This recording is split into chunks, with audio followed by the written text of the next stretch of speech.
दोस्तों, स्क्रीन पर दिखाए जाने वाले हीरोज को तो हम सब लोग बहुत पसंद करते हैं। एक जिम्मेदार एक्टर होने के नाते मैं ये चाहता हूं कि हम एक नजर उन लोगों की तरफ डालें जो सही मायनों में हीरो कहलाने के लायक हैं। अहम योद्धा असमी एक इनिशिएटिव है ऐसे ही हीरोज को समाज के सामने लाने का, जो गुमनामी के अंधेरों में पूरी हिम्मत और खुददारी के साथ जीवन की उन परिस्थितियों से लड़ते हैं जिनके बारे में सुनकर ही इंसान की रूह कांप उठती है। ये कहानी है ऐसे ही एक योद्धा मोहन की। मेरी गुजारिश है कि आप इस कहानी को जरूर देखिए और उनके हौसलों को और ज्यादा बुलंद करने की कोशिश कीजिए। Thank you very much.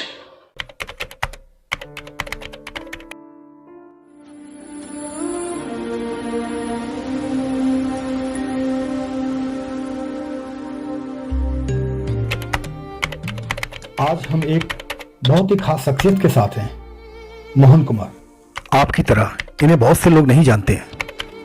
ये मथुरा से हैं। चलिए जानते हैं इस बहादुर शख्सियत के बारे में।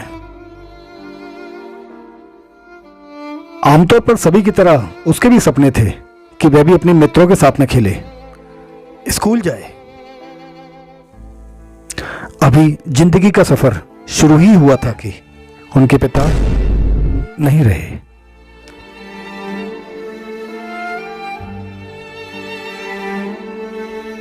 अभी वो इस मानसिक आघात से उबर भी नहीं पाए थे कि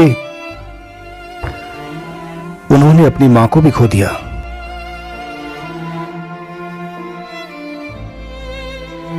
उसके छोटे भाई बहन उसके साथ ही थे, पर वह खुद अकेला पड़ गया था। एक योद्धा की पहचान होती है कि वह कभी हार नहीं मानता। उन्होंने जिंदगी के साथ लड़ना शुरू कर दिया था। एक ट्रक ड्राइवर के पेशे से अपना जीवन शुरू किया। कहावत है कि जीवन बहादुरों की परीक्षा कुछ ज्यादा ही लेता है। एक भयंकर दुर्घटना हुई।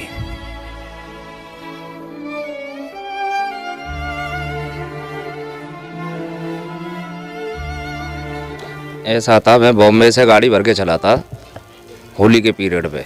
तो ये मेरा एक्सीडेंट मेन दूर के दिना का है। मैं चांदवड़ घाट पड़ता है बनवाड़ के पास, नासिक के पास में। उस घाट से उतरते हुए सामने गाड़ी खड़ी थी, उसको बचाने के चक्कर में मेरे को गाड़ी पलटनी पड़ी। तो मेरे ये हाथ दब गए। तो मैं 3 घंटे उस गाड़ी में फंसा रहा। डामर की बिटवीन की गाड़ी थी। 3 घंटे उसमें बाद क्रेन आई है, उसने मेरे को 3 घंटे बाद निकाला है। तो वहाँ मेरे हाथ काटने की बात करी थी, तो कोशिश थी हमारी कि मेरे हाथ बच जाएं। मैं इधर आया, यहाँ से मथुरा से मेरे को फिर दिल्ली रेफ़र कर दिया। यहाँ सबों ने मना कर दी। दिल्ली से भी मेरी मना कर दी। फिर मैं दोबारा वापस मथुरा आया। फिर मेरे को ये हाथ कटवाने ही पड़े। मैंने फिर अपना, मेरे पास मकान था, वो मकान बेच के जब मैंने इलाज कराया, क्योंकि मेरे सेठ ने तो साथ दिया नहीं।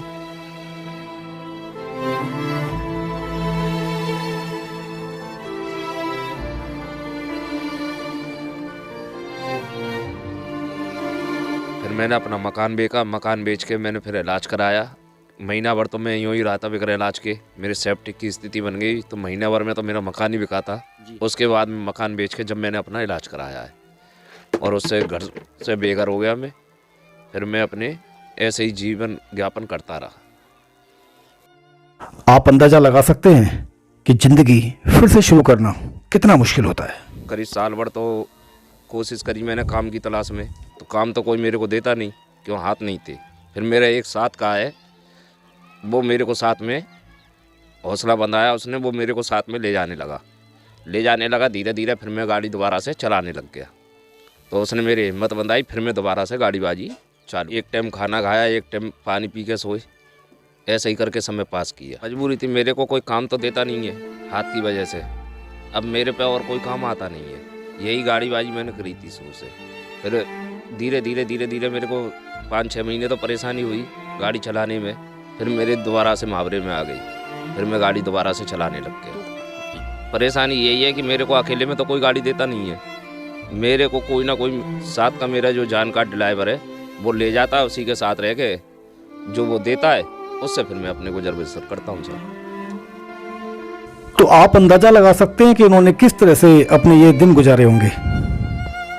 यह परिस्थिति तो मेरे को ही पता है कि मैंने कैसे कैसे समय काटा है। अब उसको मैं बयां नहीं कर सकता। जो गुजर गया समय उसको मैं कुछ दर्द को बयां नहीं कर सकता। हालांकि इन्होंने इन बुरे दिनों में बहुत से प्रयास सरकारी सहायता को पाने के लिए भी किए, लेकिन कचहरी वगैरह राज भवन पे तो वही है कि कोई सुनवाई नहीं है। वहाँ जाके चप्पल घिसना है। अब उधर मैं इतना समय नष्ट करूँगा, रोज़ रोज़ चक्कर लगाऊंगा तो मेरे बच्चे रोज़ भूखे मर जाएंगे। इसलिए सबसे बढ़िया तो अपना काम ही है जो कर रहा हूँ, फिर उसी काम को करता रहता हूँ। बहादुरी इनके शब्दों में दिखाई देती है। अब बच्चे तो पालने होंगे, भीख मांगने की मेरे अंदर हिम्मत नहीं है। मेहनत करके खाना चाहता हूँ, यही मुझ पर काम आता है ट्रक का। हमारी चिंता इनके बच्चों की रुकी हुई शिक्षा को लेकर भी है, जो पैसे के अभाव में मीलों पीछे छूट चुकी है। मेरे 2 बच्चे हैं।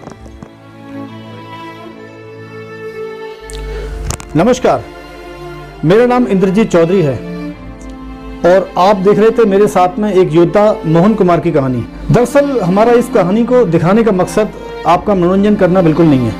यह वीडियो उन लोगों तक पहुंचे जो इनकी मदद कर सकें। मोहन कुमार का जीवन जहां एक तरफ ढेर सारी परीक्षाओं से भरा पड़ा है, वहीं दूसरी तरफ उनके पास में आशा है, धैर्य है और सबसे बड़ी बात हिम्मत है। जब उनका एक्सीडेंट हुआ तो उनके पास में ढेर सारी चॉइस थी कि वे कोई भी आसान रास्ता अपना सकते थे। एंड दे कैन बी ए बेगर। जी हाँ, मैंने तो दोनों हाथ होने के बावजूद भी बहुत सारे लोगों को भीख मांगते हुए देखा है। लेकिन कहते हैं कि एक योद्धा की यही पहचान होती है कि वह कभी भी हिम्मत नहीं हारता, और शायद यही स्पेशलिटी मोहन जी के साथ में भी है। दरअसल हमारा मकसद जो है इस वीडियो को दिखाने का वो सिर्फ इतना है कि ताकि इनके बच्चों की शिक्षा जो कि पैसे न होने की वजह से छूट चुकी है, उनकी कुछ मदद हो सके। क्योंकि मुझे पता लगा जब मैं इनके पास में गया तो इनके बच्चों को फीस ना चुकाने के एवज में एग्जाम में नहीं बैठने दिया।